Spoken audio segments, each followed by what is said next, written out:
안녕하세요. 친절한 AI 미정입니다. 지난 시간에는 우리가 학습시킨 모델을 어떻게 하면 활용할 수 있을까, 그 활용 방안에 대해서 고민해보는 시간을 가졌는데요. 오늘부터는 실제로 실습을 하면서 우리가 학습시켰던 모델에 접근해서 값을 예측해 보는 것까지 진행을 해보도록 하겠습니다. 자, 본격적인 실습에 앞서서 우리가 짚고 넘어가야 할 점이 하나 있는데요. 자, 우리가 지금까지 실습을 했던 Azure MS Studio에서 앞으로도 계속 실습을 하게 될 텐데, 많은 분들이 질문 주시는 것 중에 하나가 우리가 학습시켰던 모델을 파일로 다운받을 수 있나요? 라는 질문을 해주세요. 그런데 Azure MS Studio에서 학습시켰던 모델은 우리가 로컬로 컴퓨터로 파일 형태로 다운받는 건 불가능합니다. 제공을 해주지 않고 있어요.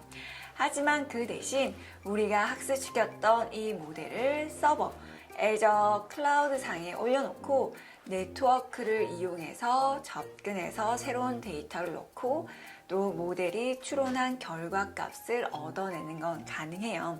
그래서 아직까지는 이게 어떻게 된다는 건지 좀 아리송하시겠지만 직접 해보시면 이렇게 우리가 모델에 접근해서 값을 얻어낼 수 있구나 라는 걸 느끼게 되실 겁니다. 자, 그러면 우리가 학습시켰던 파일을 웹에 배포하는 과정을 지금부터 시작해 보도록 하겠습니다. 자, 우리가 학습시켰던 두 개의 모델이 있죠. 타이타닉 모델과 월마트 모델이 있는데, 먼저 타이타닉 분류 모델부터 웹에 배포해 보도록 하겠습니다. 자, Azure ML Studio에 이렇게 오면 우리가 마지막으로 실습했던 게 바로 튠 모델 하이퍼 파라미터즈라는 모듈을 이용해서 10개의 새로운 모델을 학습시켜서 가장 좋은 모델을 만들어내는 것, 거기까지 진행을 했었습니다. 다 요 화면까지 오셨을 거예요. 자, 그럼 이 상태에서 우리가 이제 웹에 배포할 수 있는 형태로 변형을 해야 되는데, 사실 여기에서 우리가 해야 되는 일은 이 중에서 좋은 모델만 남겨두는 거예요. 자, 여기 보면은 튠 모델 하이퍼 파라미터즈에서 나온 모델이 있고, 여기 트레인 모델, 여기 이 부분에서 나온 모델이 또 하나 있고, 또 이쪽 맨 오른쪽에 있는 트레인 모델, 여기에서 학습된 모델, 이렇게 총 3개의 모델이 있습니다. 그런데 웹에 배포할 때는 단 하나의 모델만 배포를 할 수 있습니다. 한 번에 하나의 모델만 배포를 할 수 있어서 우리가 사용할 것만 남기고 나머지 모델은 삭제를 해 주셔도 되고요. 아니면 우리가 최종적으로 배포하고 싶은 그 모델을 이렇게 한번 클릭해서 파란색으로 가장자리가 이렇게 색칠이 되도록 이렇게 한번 클릭만 해주셔도 괜찮습니다. 나머지 사용하지 않는 모델을 삭제하는 방법이 있고요. 삭제까지는 안 하고 싶다 그러실 수도 있겠죠. 그럴 때는 사용하고 싶은 모델을 한번 클릭만 해주셔도 됩니다. 이 상태에서 우리가 이제 웹에 배포를 할 텐데요. 웹에 배포하는 과정은 여기 우리가 지금까지 늘 사용했던 Run 버튼 오른쪽에 있는 이걸 뭐라고 하죠? 몽키 스패너라고 하나요? 셋업 웹 서비스라고 하는 이 버튼을 이용해서 이 모델을 웹에 배포하게 될 거예요. 그런데 이거 버튼이 지금 비활성화 되어 있습니다. 아무리 클릭해도 실행되지 않아요. 왜냐하면 이 셋업 웹 서비스 하기 전에 우리가 가지고 있는 모듈을 전체적으로 한번 다 실행을 시켜서 다 완성된 형태로 만들어 줘야지만 웹 서비스에 올릴 수 있기 때문에, 이게 만약에 이 버튼이 비활성화 되어 있다, 그런 분들은, 저도 지금 비활성화 되어 있는데요, 이 상태에서는 Run을 클릭해서 이 캔버스에 있는 모든 모듈을 전부 다 실행을 시켜서 완전한 형태로 구축을 해주시면 됩니다. 이 전체 모듈을 다시 런 시키는데 그렇게 시간이 오래 걸리지 않습니다. 웬만한 것들은 다 금방 끝나고요. 제 것도 지금 거의 한 10초 정도 걸린 것 같네요. 이제 모든 모듈에 이렇게 초록색으로 체크 표시가 뜰 거예요. 이 상태가 되면 어때요? 보세요. 런 오른쪽에 있는 셋업 웹 서비스 버튼이 이제 하얀색으로 바뀌면서 클릭할 수 있는 형태가 됩니다. 이렇게 바뀌었나요? 자, 이 상태에서 우리가 이 몽키 스패너 아이콘을 클릭하면은 웹 서비스에 올릴 수 있게 바뀌어질 텐데 그 전에 해야 하는 일이 뭐라고요? 여러 개의 모델이 있으면 사용하려는 모델만 남기고 나머지 모델은 삭제를 해주시거나 아니면 내가 최종적으로 웹에 배포하고 싶은 모델을 이렇게 클릭을 한번 해주시면 됩니다. 지금 우리가 학습시킨 거에는 이렇게 총 3개의 모델이 있습니다. 이 중에서 가장 성능이 좋았던 튠 모델 하이퍼 파라미터즈에서 나왔던 이 모델을 사용할 거예요. 이거 한번 클릭을 해주시면 이 테두리가 파란색이죠? 파란색으로 이렇게 바뀌게 될 거고요. 이렇게 파란색으로 된 걸 확인하신 다음에 여기 셋업 웹 서비스에 마우스를 올리면 2가지 메뉴가 뜰 거예요. 그 중에서 위쪽에 있는 Predictive Web Service, 가로에서 Recommended, 요거 웹 서비스에 우리가 올려서 이 모델을 예측할 수 있도록 활용을 하겠다라는 거고요. 이 버튼을 클릭하면 굉장히 마술 같은 일이 화면에서 일어나게 됩니다. 굉장히 빠르게 바뀌게 될 거니까 이걸 클릭하고 다른데 한눈 팔지 마시고 여러분들 화면을 잘 지켜보시기 바랍니다. 저도 한번 클릭해 볼게요. 짠! 자, 우리가 잘 학습시켜놨던 모델이 뭔가 합쳐지고 바뀌면서 새로운 화면이 나타났습니다. 여러분들 것도 뭔가 이렇게 슥슥 바뀐 거 보셨나요? 자, 여기 보면은 Creating Predictive Experiment라고 해서 우리가 이제 예측할 수 있는 실험이 생성된 걸 확인할 수 있습니다. 뭔가 모델을 선택하지 않았거나 모델이 여러 개 있는 상태에서 다른 거 삭제하지 않았다. 그러면은 이게 실패할 수도 있습니다. 그런 경우에 당황하지 마시고 가장 좋았던 모델 하나만 남기고 나머지 트레인 모델을 삭제를 해 주시거나 아니면 난 삭제하기 귀찮다, 싫다, 뭘 어디까지 삭제해야 될지 잘 모르겠다 하시는 분들은 우리가 학습했던 것 중에서 성능이 가장 좋았던 트레인 모델 또는 튠 모델 하이퍼 파라미터즈 그 모듈을 한번 클릭해서 컴퓨터에게 내가 이 모델을 쓸 거야 라는 것만 인지를 시켜주시면 됩니다. 자, 제 거는 이렇게 잘 완성이 되었고요. 자, 어떻게 바뀌었는지 좀 살펴볼 텐데 우리 아까 전에는 모듈이 굉장히 많이 있었는데 굉장히 축소된 걸 확인할 수 있습니다. 그럼 이전으로는 다시 돌아갈 수 없는 걸까요? 다시 데이터를 전처리하거나 학습을 시키고 싶다. 그럼 처음부터 다시 만들어야 될까요?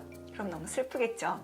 다행히도 이 위쪽에 보시면 이전에는 이렇게 탭이 2개로 나눠져 있지 않았었는데요. 우리가 모델을 웹에 배포하겠다 라고 클릭을 한 순간 탭이 이렇게 2개로 분리가 된 거고요. 이 트레이닝 익스페리먼트를 클릭해 보면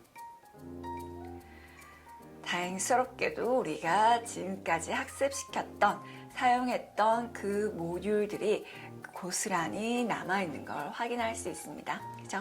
여기에서 우리 다시 또 변경할 사항이나 수정할 게 있으면 이 상태에서 그대로 이어서 하실 수 있습니다. 그렇지만 우리가 지금 이 상태에서 웹에 배포하기 위해서 프리딕티브 익스페리먼트가 하나 더 생성되었구나 라고 생각을 하시면 돼요. 언제든지 다시 학습을 시킬 수 있으니까 걱정하지 않으셔도 됩니다.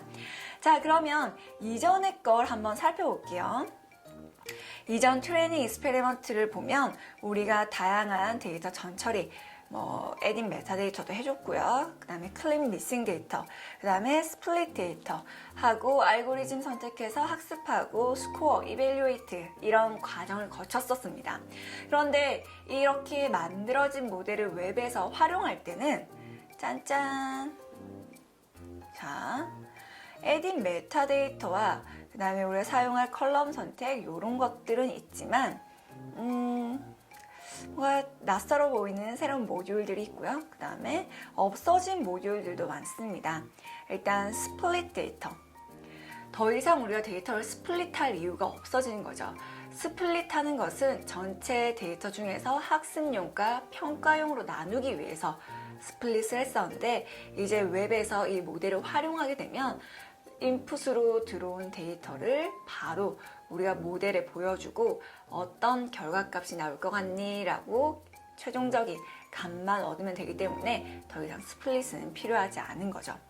그리고 트레인 모델도 없어졌습니다. 알고리즘도 없어지고 그냥 타이타닉 베스트 모델, 이 모델이 박스 안에 뭔가 패키징 되어 있는 박스 안에 들어가 있는 이런 아이콘으로 바뀐 걸 확인할 수 있습니다. 제가 지난 시간에 모델을 활용하기 위해서는 장난감을 상자에 담듯이 모델도 패키징을 해야 된다라고 말씀을 드렸었는데요. 그것까지 애저 ML 스튜디오에서 모두 다 진행을 해준 거예요. 그래서 이 안에 우리가 선택했던 알고리즘으로 학습시켰던 모든 웨이트 값들이 다 들어가 있는 거고요. 이 모델에게 우리가 새로운 데이터를 보여주면 그걸 보고 모델이 이런 값이 나올 것 같아요 라고 해서 아웃풋을 내려주게 되는 거죠. 그렇게 어렵지 않죠? 자, 새롭게 추가된 것 중에 이 색깔이 약간 푸르스름하게 들어가 있는 게 웹에서 들어오는 새로운 인풋 값, 그 다음에 최종적으로 모델이 보고 내어주는 아웃풋 값, 요 두 개가 큰 흐름이라고 생각을 하시면 되겠습니다. 지금까지는 우리가 가지고 있었던 CSV 데이터에서 훈련 데이터, 평가 데이터 이렇게 활용을 했지만 웹에 올리고 나면 웹에서 들어오는 새로운 데이터가 여기 맨 위에 웹 서비스 인풋으로 들어오게 될 거고요. 그렇게 해서 쭉쭉쭉 과정을 거친 다음에 모델이 보고 이런 사람은 생존할 것 같아요, 못할 것 같아요. 그런 결과는 웹 서비스 아웃풋으로 나오게 되는 거죠. 좀 화면 구성이 낯설게 느껴질 수도 있는데요. 이 맨 윗부분 인풋과 맨 아랫부분 아웃풋, 그리고 그 사이에 모델이 이렇게 패키징 되어 있구나 라는 것만 이해를 해 주시면 되겠습니다. 좋아요. 그러면 우리가 인풋을 받으면 모델을 거쳐서 아웃풋이 나오겠구나 라는 거 봤으니까 이걸 실제로 어떻게 인풋을 우리가 입력하는지 아웃풋이 어떻게 나오는지 한번 봐야겠죠. 그걸 확인하기 위해서는 자, 이 런 버튼 오른쪽에 있는 디플로이 웹 서비스라고 하는 이 지구본 아이콘 보이시나요? 아까는 뭔가 도구같이 생긴 몽키 스패너 같이 생긴 아이콘이었는데 그걸 클릭해서 웹에 배포할 수 있는 형태로 모듈이 재구축되고 나면 이걸 정말로 웹에 올려서 서버에 올려서 우리가 네트워크로 접속하고 접근할 수 있는 형태로 바꾸는 게 바로 디플로이 웹 서비스 아이콘입니다.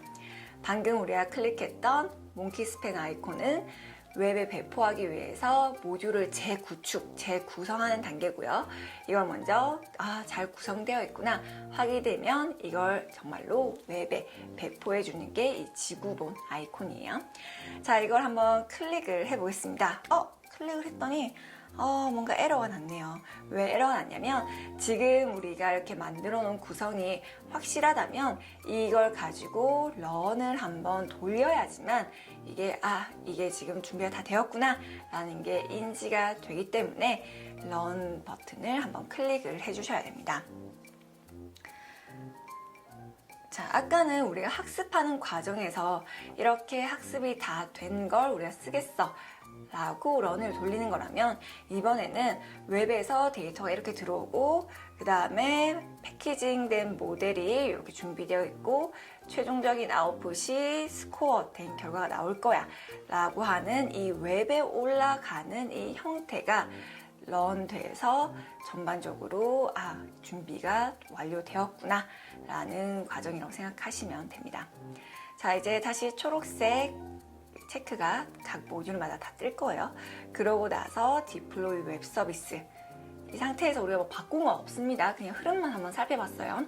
그러고 나서 런을 해줬고 그 다음에 지구본 버튼 클릭해서 디플로이 웹 서비스 해주면 이제 이 구성이 정말로 웹에 올라가서 우리가 네트워크를 이용해서 이 모델에 접근할 수 있도록 준비가 되게 되는 거예요. 자, 그러면 이게 준비가 완료되었다라는 게 확인되면 타이타닉 클래시피케이션 모델 우리가 학습할 때 가장 먼저 제목으로 붙여줬었죠. 이 모델이 만들어졌고 여기 뭔가 암호 같은 문구가 이렇게 쭉 길게 나옵니다. 이 API 키라고 하는데요. 우리가 학습시킨 이 모델에 아무나 접근해서 막 인풋 값을 넣고 모델을 예측해서 최종 값이 무엇인지 아무나 그걸 사용하면 안 되겠죠. 그래서 이 암호 같은 키가 있는 사람만 저 모델에 접근할 수 있기 때문에 우리가 웹 서비스를 하나 구축을 하게 되면 그 모델에 각각 사용할 수 있는 API 키가 이렇게 주어지게 됩니다. 열쇠라고 생각하시면 돼요. 정말로 이 모델에 접근해서 모델을 사용할 수 있는 권한을 이 키로 확인을 하게 되는 거죠. 자, 그 다음에 우리가 실제로 모델을 사용할 때는 크게 두 가지 형태로 사용을 할 수 있습니다. 어떤 형태냐면 우리가 인풋 하나를 넣었을 때 결과가 무엇이 나오는지, 모델이 어떻게 추론을 했는지 결과 하나 받고, 인풋 하나 들어오고 아웃풋 하나 받고, 이런 식으로 리퀘스트 리스폰스를 실시간으로 하는 형태가 있고요. 또는 배치 익스큐션이라고 해서 한 번에 여러 개의 인풋 값을 넣어서 모델에게 예측을 시켜보고 결과 값을 한 번에 받아오는 배치 익스큐션이라고 하는 모드가 있습니다. 그래서 리퀘스트 리스폰스는 하나 넣고 하나 값받고, 하나 넣고 하나 값받고, 그런 형태라면 배치는 한 번에 여러 개의 인풋을 넣고 모델에게 쫙 결과 어떻게 나오니? 라고 물어봐서 나오는 결과 값을 한 번에 받는 형태라고 생각하시면 돼요. 자, 그럼 일단은 값 하나 넣어서 값 하나 나오는 리퀘스트 리스폰스, 요걸 한번 테스트 해 보도록 할게요. 자, 여기 옆에 파란색 테스트 버튼 있죠? 이걸 클릭해 보면, 자, Enter data to predict 라고 해서 예측해보고 싶은 데이터를 우리가 입력할 수 있습니다. 여기에 P-클래스, survived, name, gender, age, SIBSP, perch, ticket, fare, cabin, embarked, boat. 잠시만요. 이 데이터 지금 무슨 형태죠?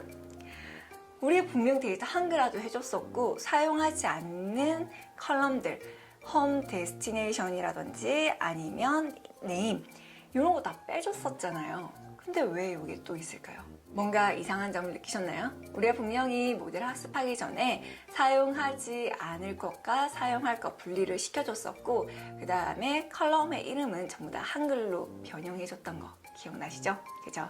그런데 인풋을 넣으려고 하니까 우리가 데이터를 전처리하기 전 일반 CSV에 있었던 그 값 그대로 우리에게 요청하고 있네요. 뭔가 이상한 것 같아요. 자, 그 이유가 왜 그런지 뒤로 가서 다시 한번 살펴볼게요.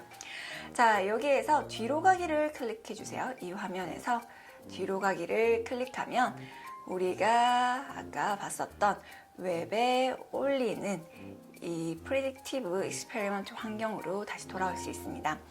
우리가 입력해야 하는 데이터 형태가 CSV와 동일하게 되어 있는 까닭은, 자, 잘 보세요.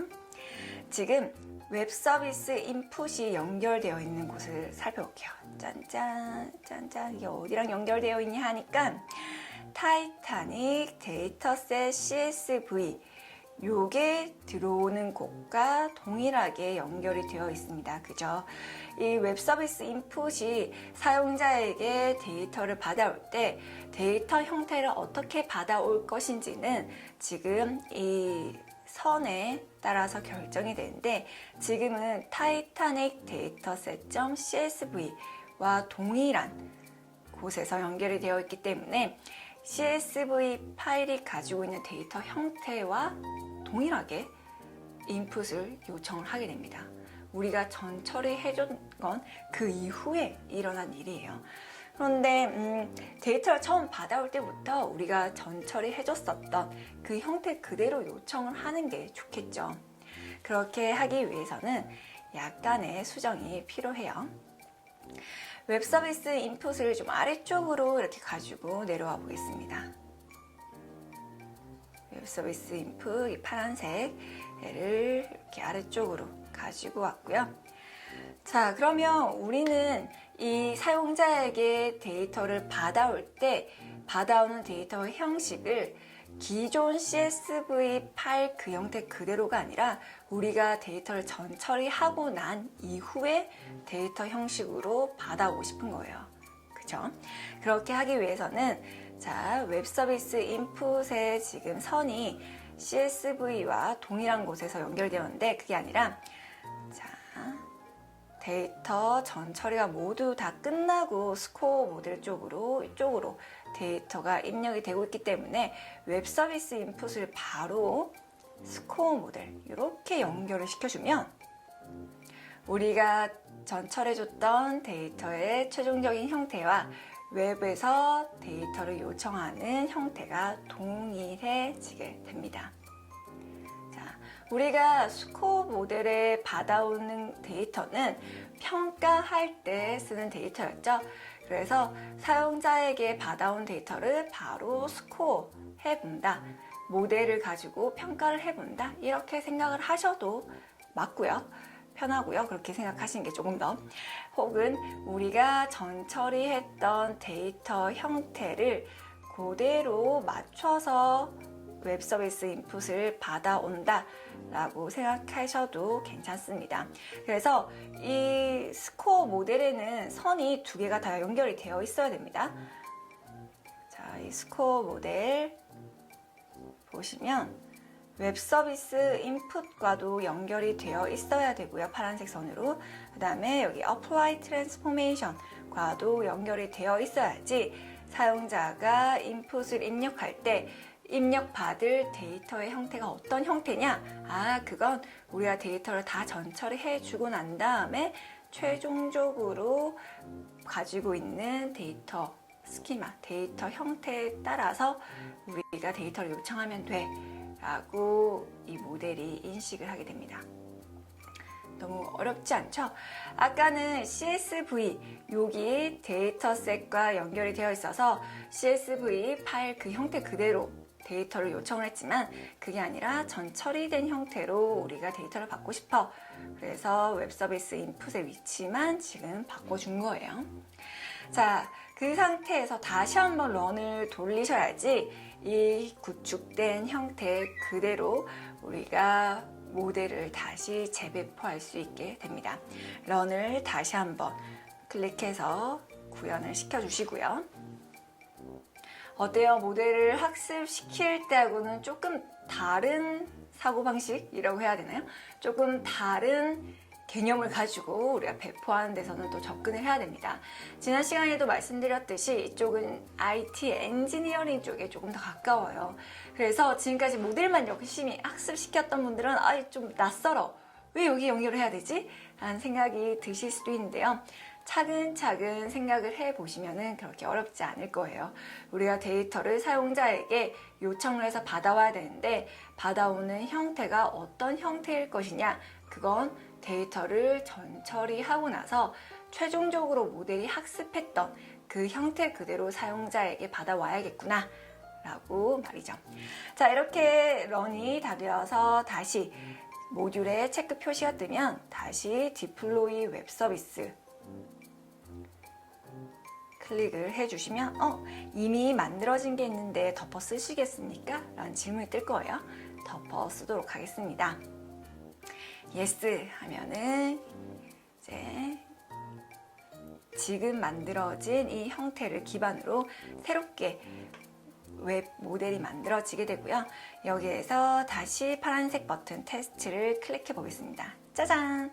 그럼 이제 예측하고 싶은 데이터를 입력하세요에 선실 등급, 성별, 나이, 형제, 배우자, 부모, 자식, 요금, 출항지. 어때요? 우리가 Select Columns in Dataset을 이용해서 피처 셀렉션을 하고 최종적으로 남아있는 컬럼 이름만 남아있고요. 그뿐만 아니라 아까는 P 클래스, 젠더, 에이지 이렇게 영문으로 나왔었지만 우리가 에딧 메타데이터를 한 다음에 한글화 해준 형태로 바뀐 것까지 확인할 수 있습니다. 그뿐만 아니라 선실 등급을 우리가 make categorical 이용해서 숫자 값이 들어오는 게 아니라 1이라는 등급, 2라는 등급, 3이라는 등급 categorical로 분류되어 있는 값이 들어오게 될 거야 라고 알려줬던 것까지 이렇게 그대로 재현이 되어 있습니다. 우리가 웹 서비스 인풋 데이터를 받아올 때 어떤 거에 맞춰서 어떤 데이터 형태 기준에 맞춰서 받아올 것이냐 그걸 바꿔줬기 때문에 이렇게 사용자에게 입력을 요청하는 부분이 받게 된 걸 확인할 수 있습니다. 자, 그럼 여기에서 우리가 랜덤으로 어떤 사람이 3등급에 탔을 것이다. 그리고 생존 여부는 우리가 알고 싶은 거기 때문에 체크 안 하셔도 돼요. 성별은 female, 아니다, male, 남성일 것이다. 나이는 35살, 형제 배우자 0명, 함께 탑승한 부모 자식 0명, 요금은 $70, 너무 비싼가? $20. 그리고 출항지는 S에서 탔다. 자, 이런 사람이 탔을 때 어떻게 될까요? 제 생각에는 3등급의 남성이고 나이가 너무 적거나 많거나 하지 않았으니까 아무래도 생존할 확률이 낮지 않을까라고 생각이 드는데요. 이렇게 데이터를 인풋으로 넣어줬을 때 아웃풋이 어떻게 되는지 한번 확인해 보겠습니다. 하단에 있는 체크 버튼을 클릭하면 자, 지금 밑에 막 테스팅을 하고 있다라는 게 뜬대요. 이 테스팅이 의미하는 것은 우리가 입력해준 그 데이터를 웹에 있는 모델에 넣어서 아웃풋 결과가 어떻게 나오는지 그걸 예측해 보는 중이다라고 이해를 하시면 되겠습니다. 자, 원래 이것보다 조금 더 빨리 결과가 나오긴 하는데 지금 조금 느리게 나오고 있긴 한데요. 자, 이렇게 테스팅 중이다가 이제 체크 표시가 뜨면서 완료가 되었다라는 걸 확인이 되는데요. 테스트 returned에서 반환 값이 이렇게 들어왔습니다. 여기 반환된 값 중에서 여기 3에서부터 S까지는 우리가 입력해준 인풋 데이터고요. 이 뒤에 붙어 있는 false와 그 다음에 확률이 모델이 이 값을 받았을 때 예측을 해서 내보내준 결과 값이다 라고 생각을 하시면 되겠습니다. 어때요? 재밌죠? 우리가 학습시켰던 모델이 지금 웹상에 올라가 있는 거고요. 우리가 이 테스트를 통해서 데이터를 입력을 해주면 이런 데이터가 들어왔을 때 모델이 어떤 결과가 나올 것이다 라고 얘기한 게 이렇게 리턴으로 나오게 되는 거죠. 하나 더 해볼까요? 자, 이번에 1등급에 탔고요. 그 다음에 성별은 여성, 나이는 18살, 형제 배우자 수 2명, 부모 자식 수 3명, 요금은 $50 정도, 출항지는 아까와 똑같이 S라고 해보겠습니다. 이렇게 하고 체크. 여러분들은 다르게 입력을 해보셔도 돼요. 이번에는 좀 더 빠르게 리턴 값이 나왔고요. 자, 테스트 리턴즈 이번에는 1등급의 여성 18살 $50 S 탔는데 이 사람도 생존하지 못할 것이다 라고 모델이 예측했네요. 생존 확률은 아까보다 2배 정도 높은 34%인데 50% 이상이 아니니까 false라고 뜨는 걸 확인할 수 있습니다. 여러분들 건 또 다르게 나올 수 있어요. 여러 가지 이렇게 테스트를 먼저 해보시면서 우리가 만든 모델이 이런 식으로 동작을 하는구나, 이렇게 값을 반환해 주는구나 라는 걸 이렇게 익히시는 시간이 됐으면 좋겠습니다. 그런데 이렇게 하다 보니까 뭔가 이상한 점이 있을 거예요. 눈치채셨나요? 그죠? 테스트를 할 때 우리가 최종적으로 알고 싶은 값이 뭐죠? 그래요. 생존 여부를 알고 싶은 건데 데이터를 받아올 때 생존 여부가 있으면 좀 이상하겠죠. 모델을 학습시킬 때는 레이블 값이 필요하기 때문에 생존 여부가 있었지만 실제로 우리가 이 모델을 웹에 배포하고 이 모델을 활용하기 위해서는 이 레이블 값을 처음부터 받아오는 건 플로우에 맞지 않습니다. 그렇겠죠? 이상하다는 거 눈치채셨죠? 자, 그러면 이번 시간에는 일단 이 모델을 웹에 배포하고 그다음에 어떤 식으로 우리가 값을 넣어줄 수 있는지, 그걸 어떻게 바꿀 수 있는지 그것까지만 실습을 해볼 거고요. 다음 시간에는 어떻게 하면 이 레이블 값인 생존 여부를 제외한 나머지 피처 값만 받아올 수 있을까? 그걸 하기 위해서 수정을 조금 해보도록 하겠습니다. 만약 나 할 수 있을 것 같아 하시는 분들은 미리 먼저 해보셔도 좋습니다. 자, 그러면은 이번 시간에는 먼저 이렇게 다양한 값들을 넣어서 이런 값을 넣으면 모델을 예측하는구나, 내가 생각하는 거와 좀 다르네? 비슷하네? 이런 것들을 체험해 보는 시간이 되었으면 좋겠습니다. 이런 과정이 좀 익숙하게 느껴지시는 분들도 계실 거고요. 너무 낯설어. 이거 무슨 형태인 거지? 그렇게 생각되시는 분들도 계실 텐데, 그런 분들은 다시 한번 영상 보면서 잘 따라와 보시고요.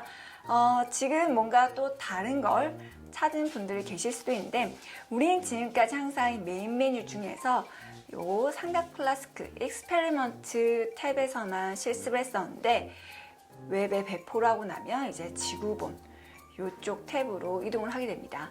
우리가 지금까지 학습시켰던 거 다시 보려면 어떻게 해야 될까요? 간단합니다. 요거 익스페리먼트 탭을 다시 클릭하면 우리가 지금까지 학습시켰던 부분으로 다시 이동할 수 있기 때문에 웹 서비스에서는 실제로 우리가 웹에 올려놨던 모델을 확인할 수 있고요.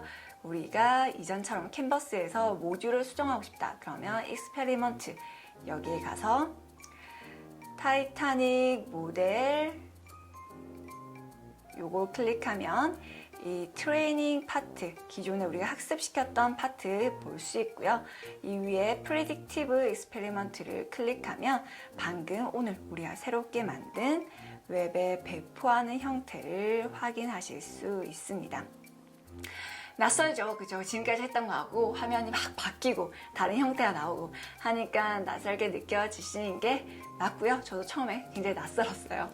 좀 익숙해지기 위해서 화면 여러 번 클릭하면서 이게 이 화면하고 연계되는구나, 이걸 누르면 이전 화면으로 넘어가는구나, 그리고 데이터가 여기와 연결되면은 인풋을 받아올 때 데이터 형태가 이렇게 되고, 전 처리한 형태로 데이터 인풋을 받아오려면 웹 서비스 인풋의 위치가 여기와 연결이 되어야 되는구나, 이런 것들만 이번 시간에 잘 파악을 해 주시면 되겠습니다. 이 모델을 배포하는 부분에서는 뭔가 조금만 달라져도 에러가 잘 뜨기 때문에 영상을 보면서 내 화면과 뭐 다른 점이 있진 않은지, 내가 런을 돌리지 않았다거나 아니면 모델 배포할 걸 클릭하지 않았다든지 놓친 부분이 없는지 잘 한번 살펴보시면서 이 화면까지 웹 서비스에서 API 키가 나오고 테스트 클릭하면 컬럼 이름이 한글화 다 되어 있고 우리가 값을 입력해주면 모델이 예측해서 리턴을 해주는 것까지 완료를 해주시면 되겠습니다. 어렵죠? 그렇죠? 모델을 배포하는 과정 자체도 사실 굉장히 기술이 들어가지만 이 과정을 이해하는 것도 그렇게 쉽진 않습니다. 그래도 다행히도 우리가 드래그 앤 드롭만으로도 모델을 배포해 볼 수 있으니까 어렵더라도 차근차근 따라오시면서 모델 배포에는 이런 과정이 필요하고 실제로 배포하기 위해서는 우리가 고려해야 될 것들이 이런 게 있구나 라는 걸 이해를 하시면 되겠습니다. 자, 다음 시간에는 그러면 생존 여부 요거 빼는 거 한번 진행해 보도록 할게요. 이번 시간도 너무 수고 많으셨고요. 다음 시간에 또 실습으로 만나 뵙도록 하겠습니다. 감사합니다.